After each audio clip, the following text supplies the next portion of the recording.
Oh, come on, spinny wheel. We're live and recording. Of course it would go live and recording when I say, come on, spinny wheel.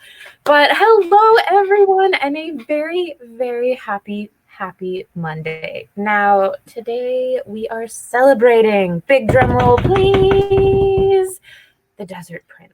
And we are very lucky because we are celebrating it, of course, with the author, Peter Brett, who is going to be in conversation with Robin Hobb. Now, both of these authors are so well loved and known at Mysterious Galaxy, so you don't need too much of an introduction from me, but I'm going to give you just a little bit. Peter is very much known for his amazing series in which we are returning to with the Desert Prince. Now, all the demons are not gone, as you may have thought from the demon cycle. Oh no, there are still some demons that, are not too terribly happy with things that have happened in the previous world and whatnot. And there's a new cast of characters that you get to fall in love with the Desert Prince. And that's all I'm going to tell you. You're just going to have to keep listening and read the book to find out more. And Robin is known for the Farseer trilogy, as well as the other subsequent trilogies that have come from the amazing story of Fitz and many other as well. And I am just so excited that we have both of you tonight and that we're getting to celebrate the Desert Prince with you. Now, before I pass it off to Robin and Peter, some house rules for everyone. If you look to the right-hand side, we will have the chat section. Everyone is saying hello, so keep the comments coming. Myself, as well as bookseller Rob, we will be in there saying hello, answering questions and whatnot. Also, if you have any questions for Peter, which I highly recommend you ask them. If you look down below, there will be a ask a question button. Make sure that you click that, and then you can submit your questions. I have a feeling we're going to be getting lots of good questions, so make sure you read through the questions. If you see one where you're like, yeah, this one must be asked, you can upvote it. So make sure you just upvote questions that you really love. And also getting to interact with the authors, that's the best part of an event. So make sure you ask those questions. And then most importantly, if you have not already purchased it, you can click the beautiful purchase book button down below, and that is where you can purchase the Desert Prince. And without further ado, I'm going to go ahead and pass it off to Robin and Peter, and I will see y'all at the end of the event. Bye! Well, Peter, I'd like to congratulate you on this, on the Desert Prince, and creating a new entry point for new readers. And it's very good to see you again. It's been several years now since we had any kind of FaceTime. So it's just great to see you again, and congratulations on this wonderful new book. And I don't know if Thank you. Peter is it's wonderful to. There he is. I'm here. I seem fine on my end. Thank you, Robin, for doing this. Thank you, Mysterious Galaxy, for hosting this. Mysterious Galaxy was one of the first bookstores to show support for The Warded Man when it first came out at the very beginning of my career, when I had no idea what I was doing. They sent me a box of books to sign, and it made me feel like a real author. So I really appreciate them hosting this event. And thank you so much, Robin, for answering my plea to do this with me. I really appreciate it. I'm happy to do it. Excited to be here. I'm lying. I'm twisting your arm, but I appreciate it. Yeah, I don't like being in front of a camera, but I am happy to see you and to be here sincerely. So, shall I just immediately start grilling you with questions? Do it. I'm ready. Okay. With this book, I noticed that you have taken the point of view of several younger protagonists, and I wondered if this was a deliberate effort to invite in the YA market, the YA audience, and will the book be marketed as YA or shelved as YA? And how do you feel about that? YA I don't really being, consider. Young adult. Yeah. I don't really consider the Desert Prince to be YA. I did want it to be something of a crossover book. The previous Demon Cycle books, all the protagonists start out as children. and then I sort of skip ahead and age them up a little bit so that when they make decisions as adults, you know the formative moments that make them want to make a certain decision or do a certain thing. And so their actions make more sense because you saw them as children when they experienced these formative moments. And so with The Desert Prince, I wanted to take a little more time to watch the characters grow up and grow up with them rather than skipping ahead several years. So it's not that different from the Demon Cycle books, except for the fact that the characters are 15 and they're going to stay around that age for the length of this series, which means there's a little less, sex in the stories, but not really anything else different. So there's the same levels of violence and like people getting eaten by monsters and all of that. But I did want to invite a broader audience into the Demon Cycle, and I thought that this would be a good way to do that. So I think that my adult readers will get the same kind of book that they're used to, but younger readers can come in and feel safe and welcome as well. I think that's definitely going to be the case. I did not find the younger protagonists off-putting in any way, because I do enjoy those. I don't want to say coming of age, but I do enjoy watching characters grow and their awareness change as they, as we all do, as we move into adulthood, finding out that you are not the center of the world.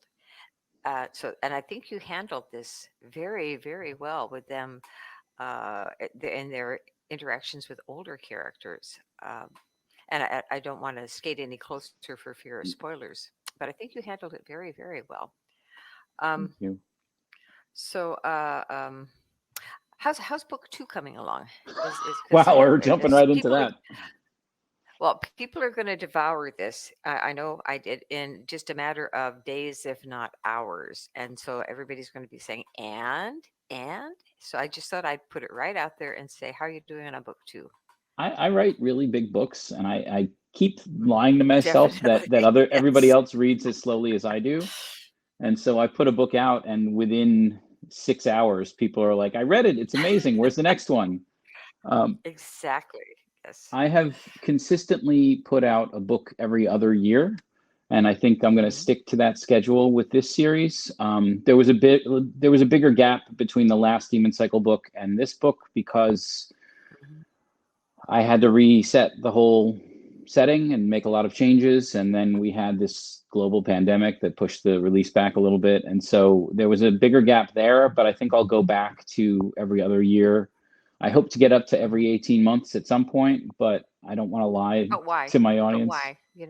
Yeah. I mean, you want it right or you want it fast, and I will always say, do it right. Yeah. And a lot of times I don't think people realize just how long the actual editing process takes from the time that you and I turn in a manuscript to the time that it comes out. There is so much back and forth and discussion of cover art and edits and copy edits. So there's always that time period to deal with too. For the last 2 months, I've done nothing but prep for the book launch. I didn't get to do any new writing. There was a little quiet space in the middle there, but there's a lot to it. But also the rewrites on this book were the hardest of any book that I've ever done. Really? I think, well, in my arrogance, I decided to make this book first person instead of third person. And I thought that I could just stroll in and write first person and it would be fine. And it I got comes this across as very fine. So now it whatever you does. thought you were doing, oh, now it does. The first draft that I turned in, I sent it to my editors and they read it, and I was just biting my nails as usual. And they came back and they were like, this is not your best work. And I was briefly taken aback. And then my editor, Trisha Narwani at Del Rey Books, basically, she told me in very simple terms, she's like, when you're writing third person, you show, don't tell. And when you're writing first person, you tell, don't show. And the moment she said that, it was, it suddenly clicked. And I realized, like, I looked at the prose and I saw what was wrong. And it was a systemic problem throughout the entire manuscript where I was continuing to show things rather than have them come in the character's internal monologue. And so I rewrote the entire book from beginning to end. I didn't change the story at all. Like the plot is exactly the same, the dialogue is exactly the same, the events are exactly the same, but there is not a single sentence of prose that I didn't have to go in and change to Tweak. Yeah.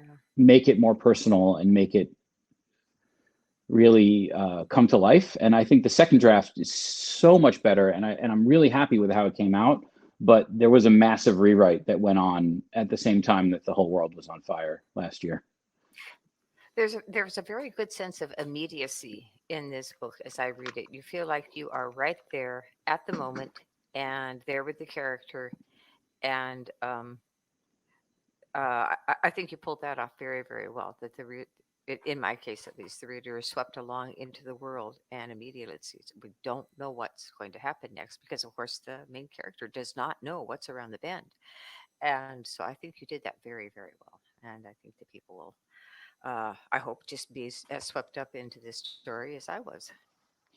Yeah, it's I first did person. notice some. Go on. Go ahead. Like just No. first person is much more intimate, and it makes you really feel like you're in the driver's seat, you know, like with the character, like experiencing everything as they experience it. And so that was it was powerful, and I'm glad that I made the transition. I don't know that I'm going to write every book like that, but I'm really glad that I did this. I think I learned a lot in the process, and was also a little humbled by the fact that I think that I can go in and just write anything, but sometimes there's a learning curve, and that's okay. Oh, if we don't keep learning, how are we going to get better? So yeah, it's there are a couple of things I noticed in this book, and one is on your fight scenes.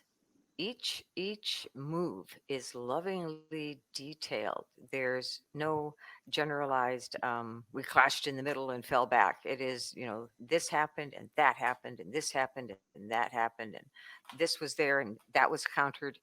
What made you make that choice? I've always loved writing fight scenes. It's my favorite part of Hmm. writing, and usually that's the one part that comes really natural to me, that I don't have to overthink it. I don't have to do a ton of research. I don't have to like hold a lot of things in my head. Some of it comes from that's what I like to read. I used to R.A. Salvatore would write these really detailed fight scenes, and I was there for every move, or like the 13-page fight with like Dread Pirate Roberts and Inigo Montoya on top of the cliffs of insanity, where it just went on and on and on and on. Like, I love that. I follow fight choreographers in movies. Like, if I like a fight choreographer, I'll look for what other movies they've done and watch those. It's something I really enjoy. I do kickboxing about twice a week, and so some of it comes from that. I like part of it. Like, I consider it a business expense because it really helps me with my work. I used to do in college. I used to do kendo, which is a Japanese form of fencing, and so a lot of it comes from study, but some of it is it's what I love, and so you can tell when you read it that like I was enjoying writing it. Oh, it comes through and it pulls you right into the moment, and I think that's definitely one of your strengths in this is that you are not only in first person, but you are there for every moment of that conflict. And there's some heart and mouth, moments of, well, you're not going to come back from that. And then, of course, sometimes he does, sometimes he doesn't. So, And um, even in real life, when you're in a fight, even if you're winning a fight, you can be worried about losing the whole time. You can feel like you're losing the whole oh, time, yeah. and that really, if you can make that come across on the page, that makes a fight so much more powerful. The most important thing, Definitely. you don't want a hero that's so strong and so perfect that they're never in danger. And so my Exactly. characters are always in danger. None of them are safe.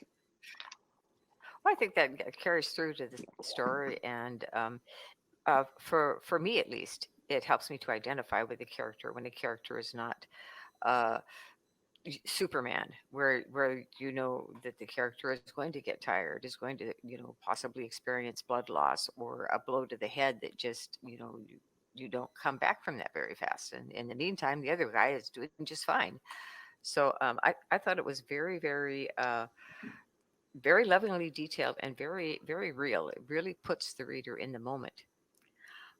Um, I'm going to shift things now and ask you about language that you use. In Desert Prince, and as in the previous books, there are a lot of terms and words that do not exist in English.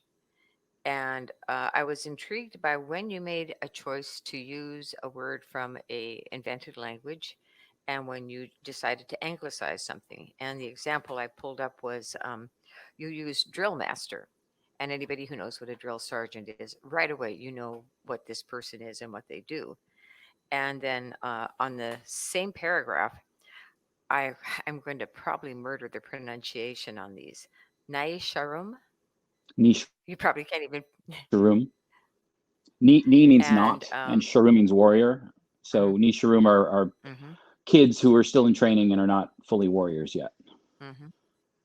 And Dama Ting. Dama Ting, yeah. So Dama is priest. Ting is the feminine form.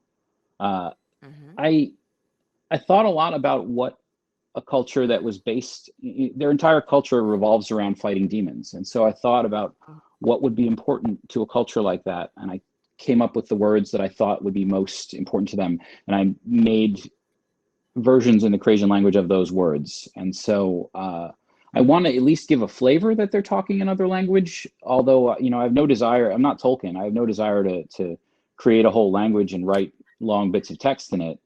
But just enough to give a sense that this is a different culture and they're speaking another language. And so when the other characters visit Krasia or interact with the Krasians and there's a language barrier, like the reader can sort of learn along with it. Sort of like in Shogun. Yes, exactly. Yeah. That was very effective there too. So I'm going to step a little sideways and say, how did your translators deal with that? And how many languages are you translated into now? Have you any idea how they're what they translate and what they just leave is in your language? If you count British English as another language, I'm in 27 languages. 27, excellent. And so the translators that get in touch with me, I love, because there's nothing more important to me than getting a good translation. And so if a translator writes a letter to me and says, hey, I have some questions, I immediately stop what I'm doing and write back and say, you are important to me. Email me whenever you want. I will answer as quickly as I possibly can, because it helps both of us. Everybody, nobody is served by a bad translation. And they're the unsung heroes, really, in that they really are. They convey not just the story, but the feel of the story. And I've had such interesting conversations with the translators that a good translator can make a mediocre book great, and a bad translator can ruin a great book. And so think about. It's true though. And I thank them profusely. I thank them in my acknowledgments in the book, and I thank them personally when I see them. But not every translator gets in touch. And so there are some languages where they just do their own thing and they never ask me a single question. And then there are other languages where I get long, detailed emails from the translator about what we should do about this word, or like more than the made up words, it's the puns that really the translators sometimes struggle with. Where you'll make a play on words. Yeah. When you make a play on words and the translator doesn't have a way to do that in their own language, that's where the real challenge is, where you have to talk to them and sort of explain what it meant and explain how it was a joke. And sometimes they have to just come up with a colloquialism or a play on words in their own language that also makes a joke. Or sometimes you lose that joke and you just have to let it go. But it's the translation is art, just like writing. And so if you get a good translator, they can find a way to make those things sing. And sometimes I've gotten a bad translator, and my fans are very quick to let me know. Oh yes, oh yes. And speaking of art, I like it, a little bit ago. You held up both the U.S. cover art and the UK cover art side by side, and I think you have been very fortunate in both these covers. I don't know if I have the name of the cover artist in this one. So again, it's something that sometimes we are Tommy not Arnold told. did the U.S. one. Oh, really? Yeah, Oh he's my goodness. fantastic. I have a peripheral friendship with Tommy, and so I will make sure I congratulate him too on this because I really do like this tremendously.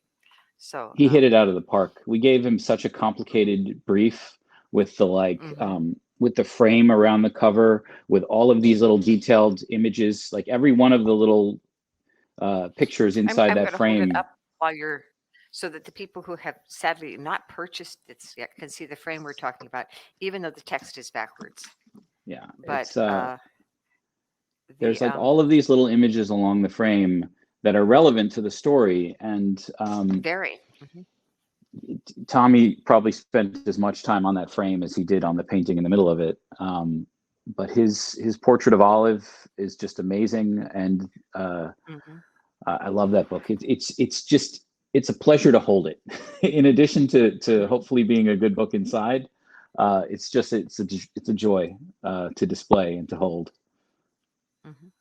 Fills me with covetous glee. And the same goes for the UK cover, which is much more abstract. Just it's this beautiful sunburst, um, and again, like you just have like sort of a covetous glee uh, when you hold it. Um, as a book collector, in addition to a writer, I love books that are just a pleasure to display and look good on the shelf. In addition to being a good read. Well, I think I've run out of the prefab questions I had for you. Oh, well, okay, wait a minute. There's one more.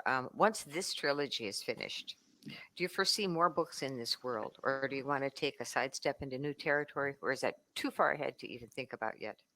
I mean, I think I spent a lot of time building this world and building a magic system that is complex and scales Mhm. properly. And I've really only touched on a tiny portion of the world. I mean, the entirety of the Demon Cycle takes place in an area probably the size of Texas, on a whole Mhm. planet. And so I do feel that I could pick up and move off the map and tell any kind of story I want to Mhm. within this setting.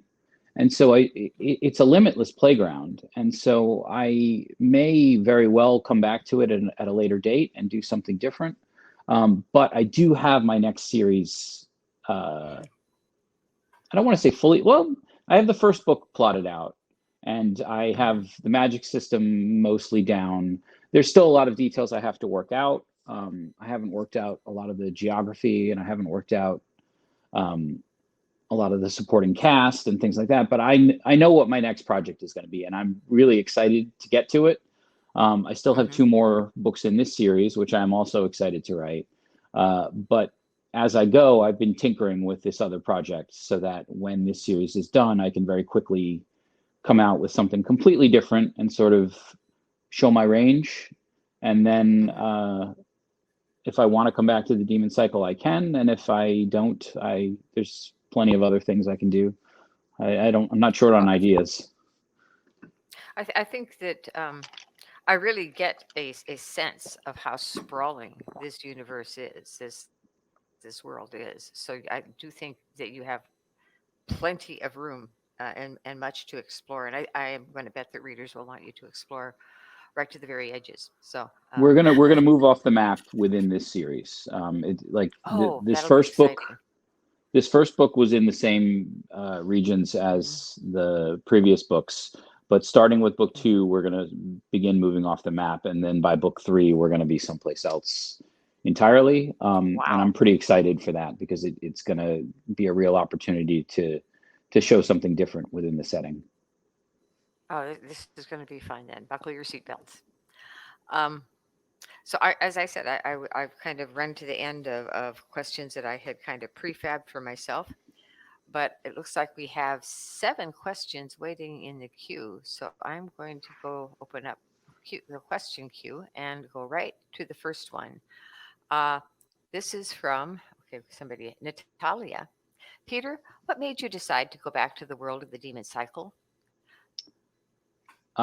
As I said, like I love it as a playground. There's a lot that was left to do, but even probably by book 3 of the Demon Cycle, I knew that I was going to attempt this sort of generational storytelling where I would skip ahead to the next generation and show that they've got a mess of problems as well. It was something I picked up from reading Terry Brooks as a kid, mostly. He was a master of sort of at first just going ahead one generation and then skipping ahead 300 years. And I really liked that sort of continuity, but you got to stay in the world that you loved, but you got to get rid of the baggage of the previous series and start with a new character, get to know a new cast, have a totally new adventure, and yet still keep a lot of the things that were familiar, like the magic system and some of the lore and the legends and some of the items that get passed down from generation to generation. I loved that aspect of storytelling, and so I was interested to do that with the Demon Cycle, but I also wanted to close the original series with a firm ending that everybody would feel satisfied with, so that you could just read that series and stop and be good. But if you want to keep going, introduce a new cast and a new set of problems and continue to tell more stories. So that The Desert Prince is a good jumping on point. If you haven't read my books before, you can pick up this book without having read any of the other books and just go. But if you're a longtime reader and you want to feel at home again, you can pick up this book and you'll notice a lot of familiar faces in the background supporting cast, even though the new main characters will, you'll have to get to know them and hopefully fall in love with them the way I have. And after you read this first book in like 6 hours, you can always go back and reread the earlier books or read them Feel for free the to first time take if 2 you haven't weeks to read already. it. Totally You know they're cool. not going to.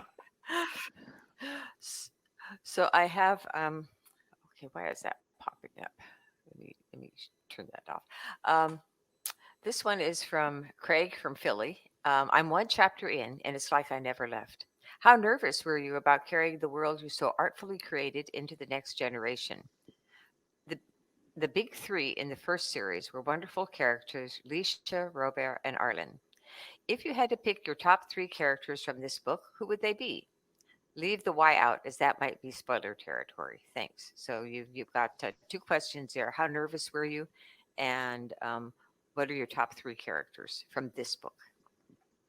Well, on the nervous front, I had developed a pretty thick skin writing the original series, and by the end, like I knew what I was doing. I was very confident in where the story was going, and so I didn't feel really nerve-wracked. With this series, it's been 4 years since I've had a new book come out. The world has changed. I've changed, and the nature of this story is much more intimate and personal because of the switching to first person, but also the nature of the characters. So I honestly like felt like a debut again when this book came out this week. Nervous, reading all the reviews, like just hoping people would like it. And I have been so thrilled to see that the reviews have been overwhelmingly positive. People are really enjoying it, and so that just has made me feel so much I'm not better. surprised at all. It was a big relief because I was nervous about this.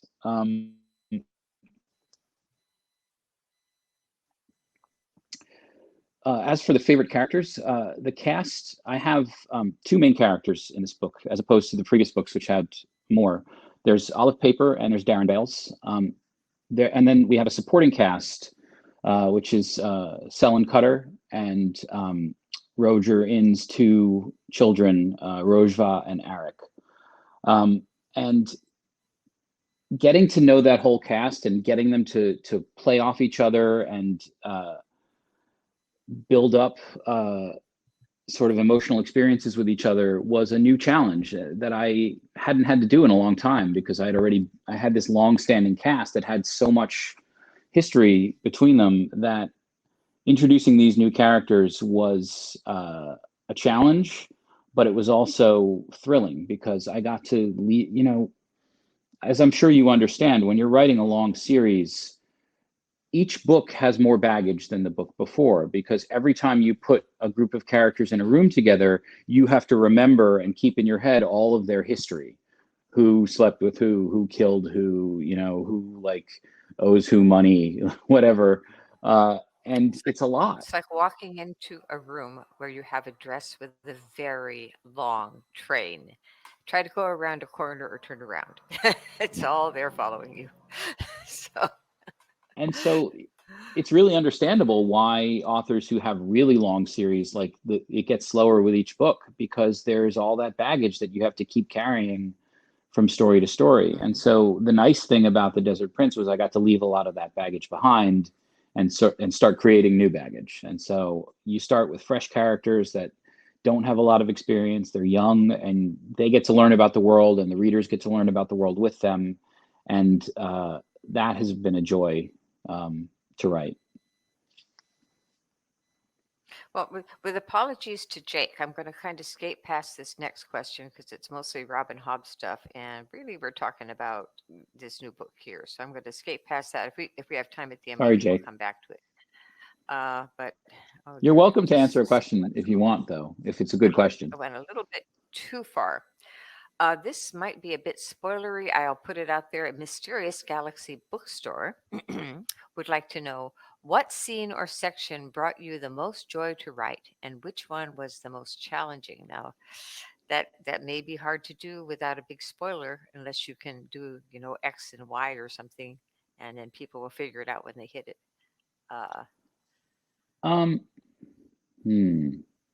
It's hard to say.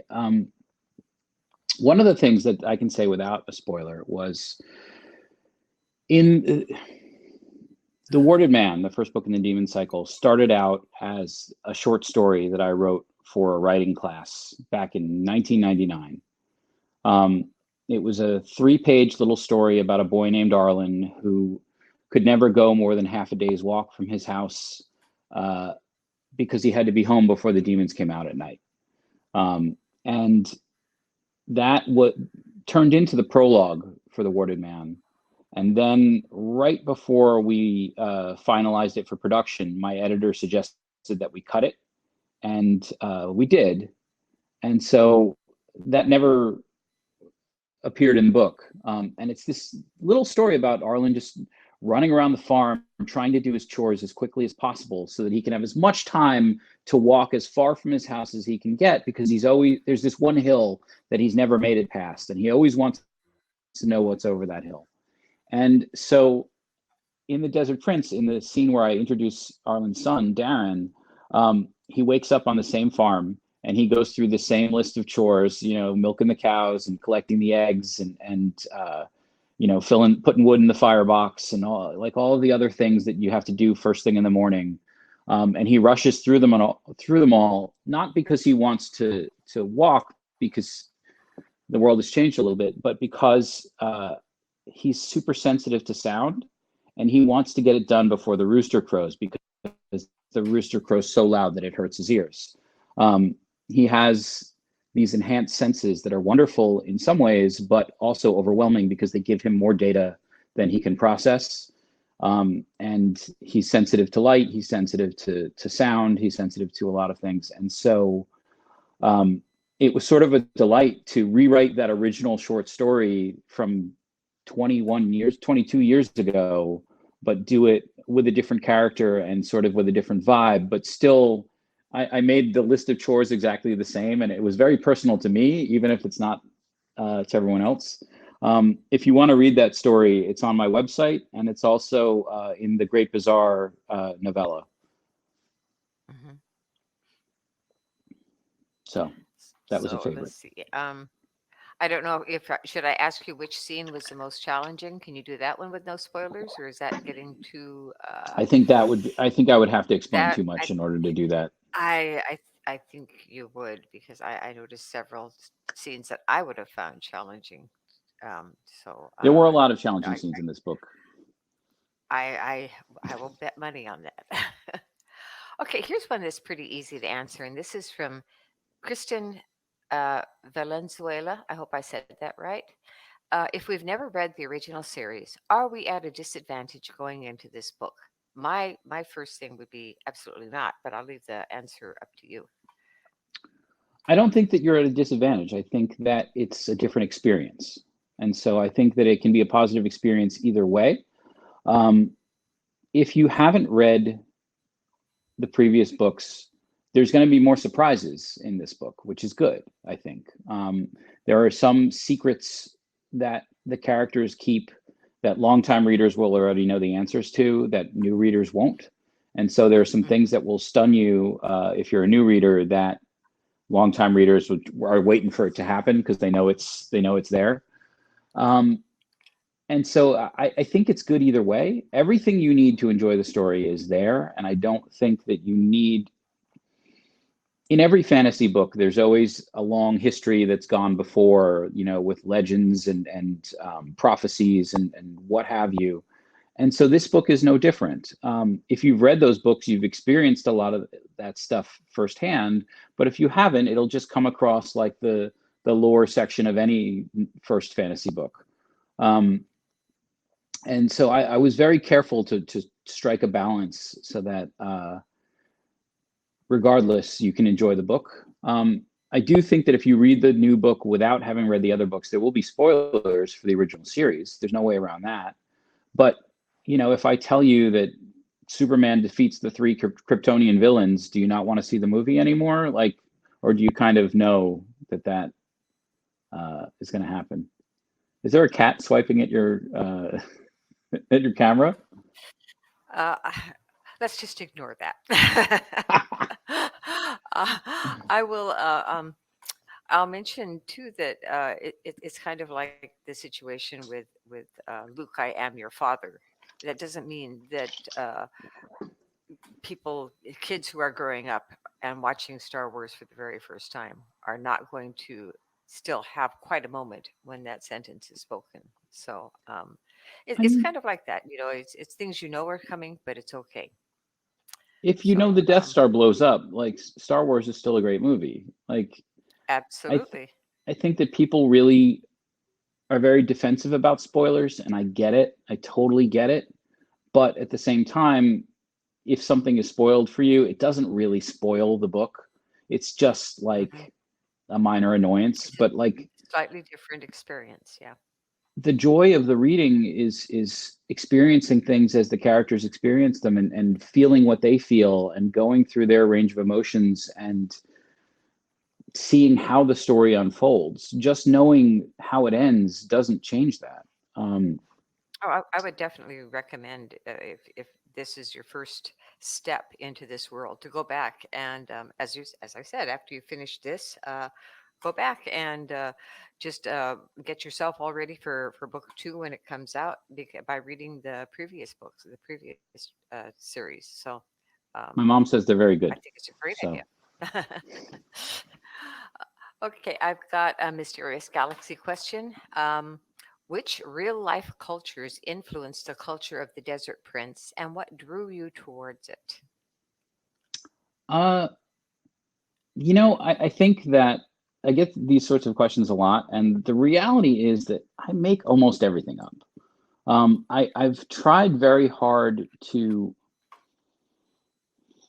make the problems in my fictional world reflect the problems in our real world so that people can relate to what's happening to the characters. And I will pull facts and tidbits from real world things, real world history or real world cultures to give a flavor or a sense that this is a real vibrant culture that makes sense and could happen in the real world.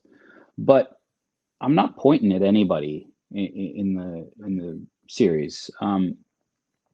In the very beginning, I did take a lot of the creation culture from ancient Greece because you don't want to fight a demon with a sword because that makes you get way too close to the demon. And so you use a spear and a shield and keep your distance. And so I naturally gravitated toward, the most famous spear and shield fighters in history.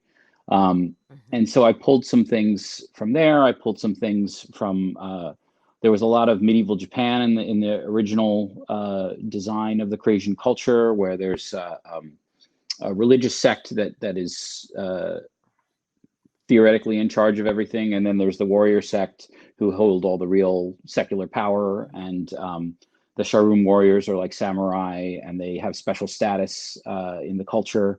So there are little bit things like that are, a thing I plucked here and a thing I plucked there. But the reality is that over the course of 12 years or more, I mean, I guess I started writing these books in 1999. So over the course of 20 years, like, I've made up 90% of that stuff. And like the little real world things I took were just flavoring.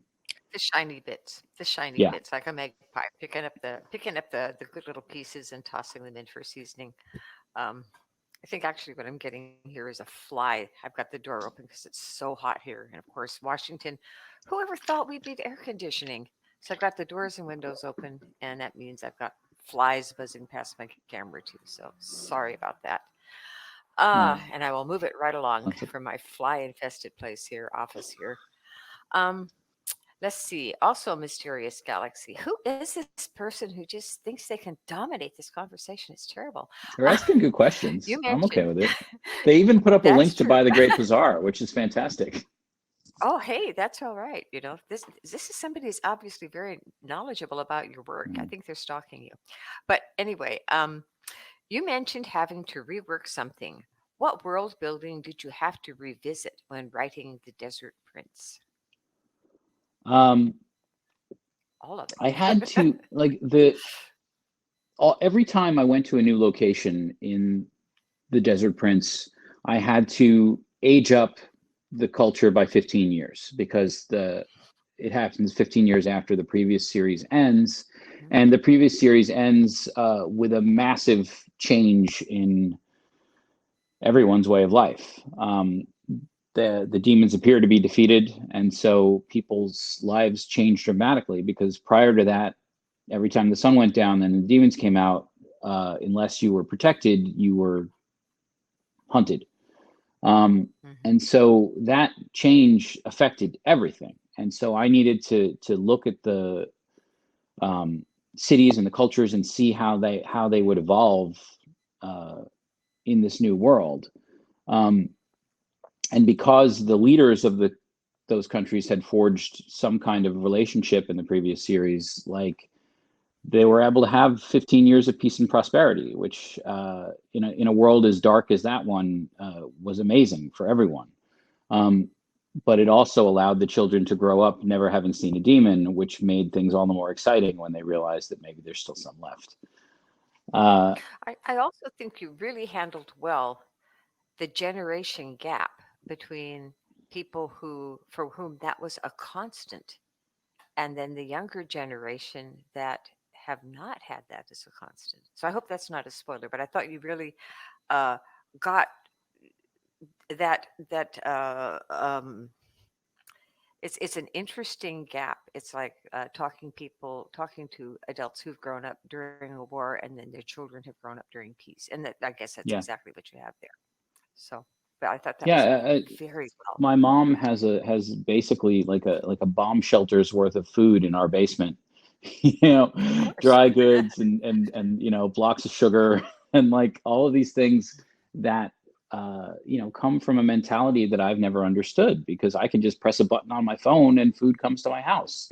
And so the idea of having months worth of food just like in storage in your basement just in case, like, is not something I ever really understood. So when COVID hit, did she say, "I told you so"? She kind of did. And she wasn't wrong. See, she was not wrong. She was not wrong.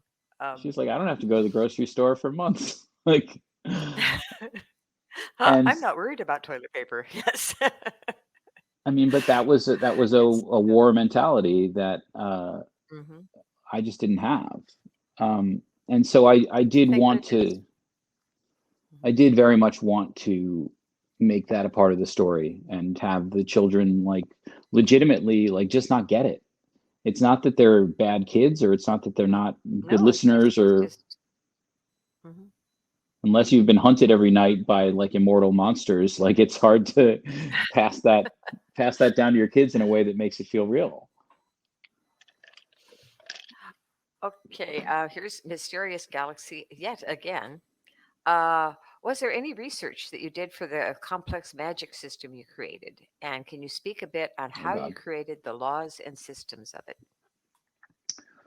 That was years in the making. I was a big D&D fan, and one of the things that I most loved was somewhere in the 90s, they put out a book called Spells and Magic, and it showed a whole bunch of different magic systems that you could use in addition to the standard one in D&D. And the thing that I was most drawn to was Rune Magic, which is you paint these magical symbols in very close detail on things, and they can have a temporary magic effect. And the more I thought about that, the more I felt like every culture in the world, even cultures that grew up independently of each other, have symbols to ward off evil, to ward off monsters. You know, every culture is afraid of what's out in the dark and has some sort of symbol or icon to protect against it. And so I thought that that was a good thing to build off of because I felt like it would be really relatable. And I think it's one of the reasons why the books work in translation so well, because every culture gets that. Mhm. But then building a kind of symbol magic that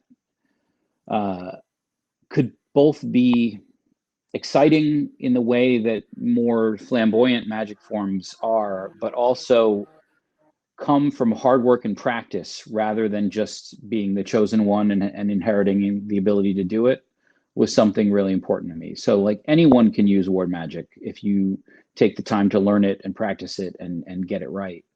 And I've it seen also, so many of those duplicated in tattoos on people. I think you really hit a target with so many people because I've seen so many of the images of the elaborate tattoos that incorporate your words. That must be kind of amazing for you, huh? the first time someone got a tattoo, I was floored by it.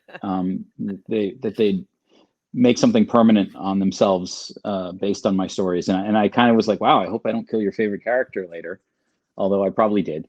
Um, and but That then over happens. the years, there are literally hundreds of people that have demon cycle tattoos. Even if you go to my Facebook page and you go to my photo album, the tattoo photo album, there's hundreds of pictures there, and that's not all of them. Those are just the ones I know about because Mm. almost every time I've done a signing or been on book tour or gone to another country, somebody that I've never met before comes up and shows me their demon cycle tattoo, and it's humbling and it's amazing, and it makes me so incredibly happy to see. I never anticipated that being the case, but it's great. Can I ask a personal question? Do you have any words tattooed on yourself? You don't have to show. Just I'm just asking. Uh, I don't. I did. I had a special ward design made that I was gonna get as a tattoo for finishing the first series, and I had Hmm. a tattoo appointment booked, and then it was booked for April of 2020, and then I forget what happened, but something kept Something me from came up, keeping I'm that sure. appointment. Yeah, something came up. So I still have the design, and I'll get to it at some point. Because I did want to do that. I did want to feel like I was part of my own army. I have one other tattoo on my arm that it's a sword that was from a series that I wrote prior to the Demon Cycle that has never been published, will never be published, and should never be published. But I took the sword of the main character had a cross piece that was shaped like a heart, and I made that into a tattoo, and I put it on my arm sort of as a reminder to myself to keep writing and keep practicing and getting better. And so I think I kept that promise to myself, and having the tattoo is a very personal reminder of that. So I That's understand pretty cool. the power of tattoos and what they can mean. You know, even if the people that see them don't understand it, to the person who has it, it can have a real deep and enduring meaning. Mm-hmm. And so I got mine for that exact purpose. So I promised myself when I finished the series I would get a ward tattoo as well. And I plan to keep that promise, but I just got delayed a bit. Not just yet. Not just Yeah. yet. Okay, I've got one, and it's just a comment from G, who says, Peter, I love how wonderfully and frequently you interact with your fans. We've chatted on Twitter a few times now. Why is it important to you to interact with us? I love interacting with my readers. I'm an introvert, and my job basically involves me being alone the whole time, creating this thing that's very personal and very important to me, but I create it alone in a room, and then I share it with the world, and I want to interact with the people who are experiencing it. I love it. In the very beginning of my career, anytime I got a fan mail letter, I would send a long, lengthy reply, like, you know, how's your dog? And like, tell me about your family, you know, like, and that's gotten harder and harder over the years as the amount of fan interaction or reader interaction. I don't really like the word fan. Reader Email. interaction Mhm.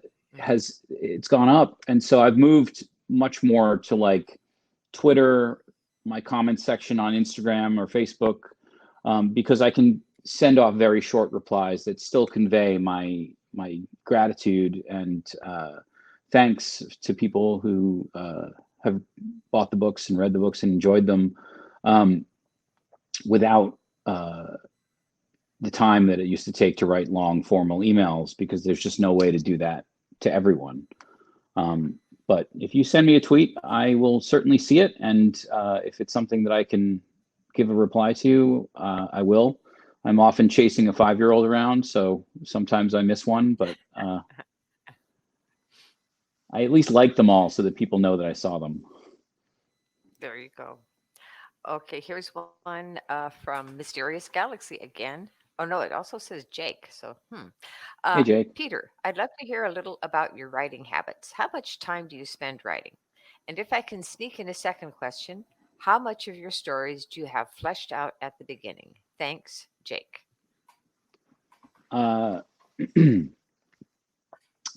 So since having kids, my writing time has just become like there's no regularity to it. It's like, when can I steal an hour or two to do some writing? I do my Just best stop work. sleeping. Well, I have. I do my best Exactly. work between 11 p.m. and 2 a.m. Because that's when the house finally goes quiet. Uh, Hmm.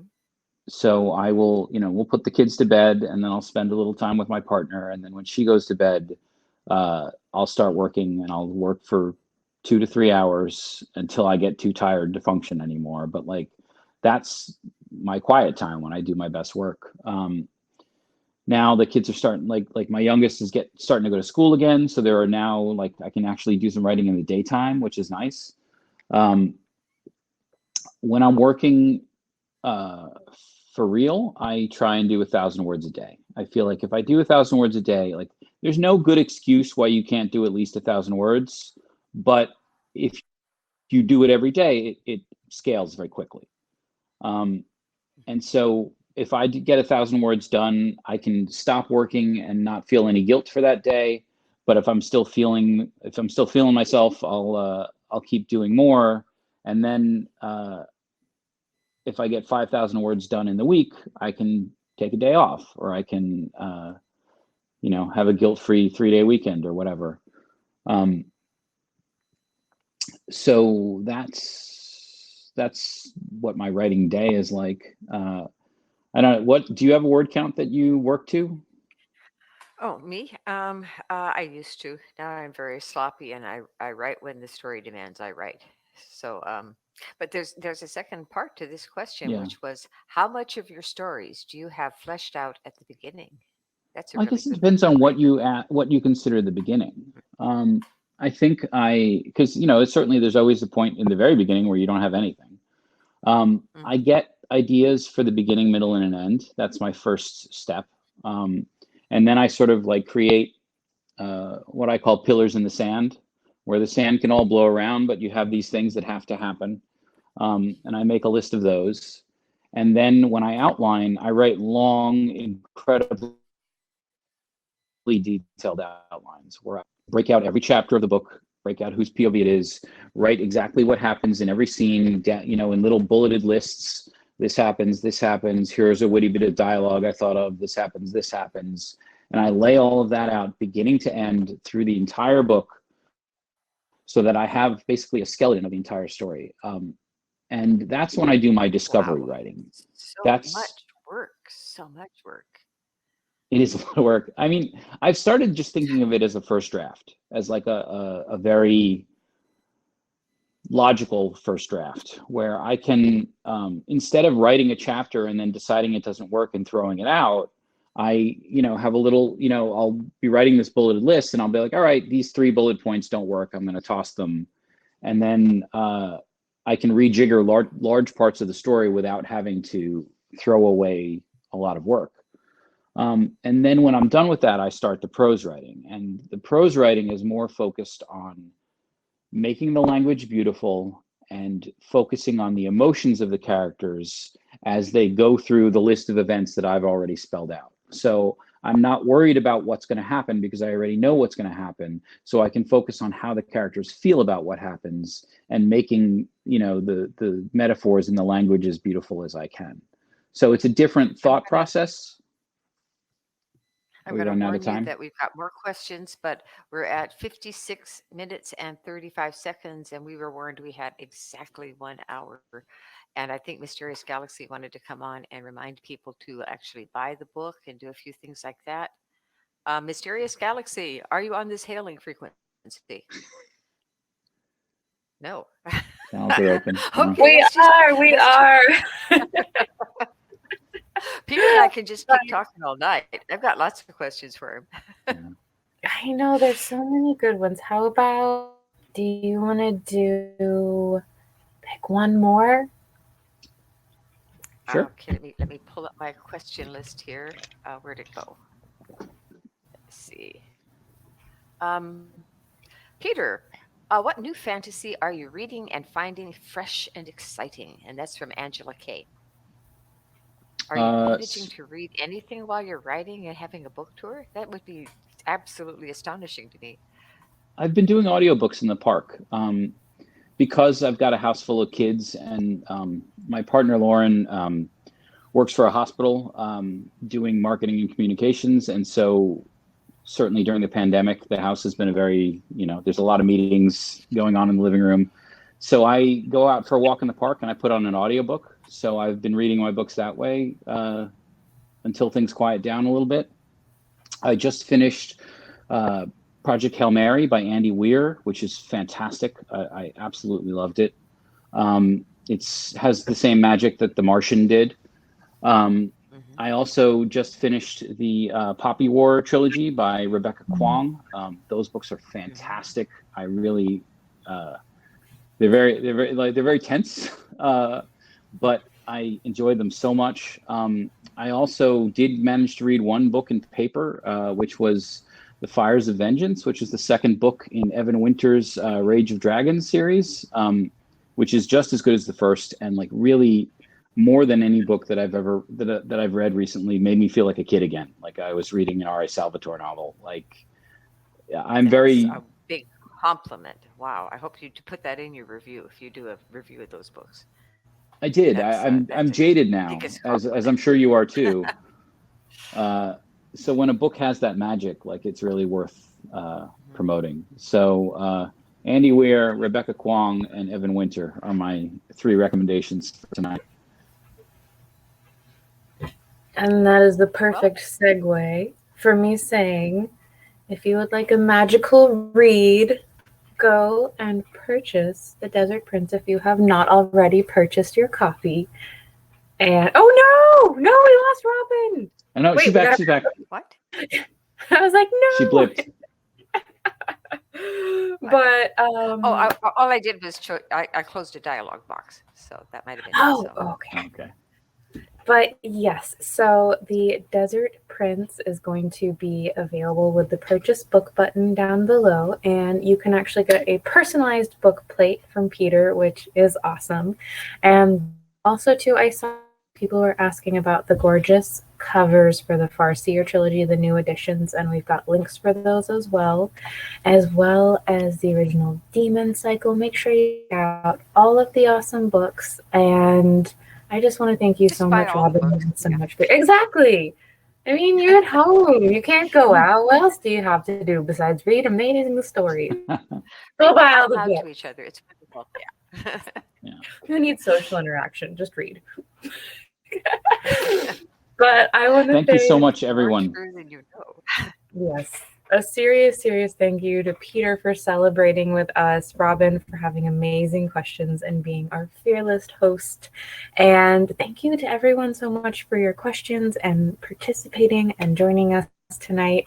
And on that note, we will say a good night to everyone, and we can't wait to see you at the next one. But have a good night, Peter. Have a good night, Robin. Have a good night, everyone.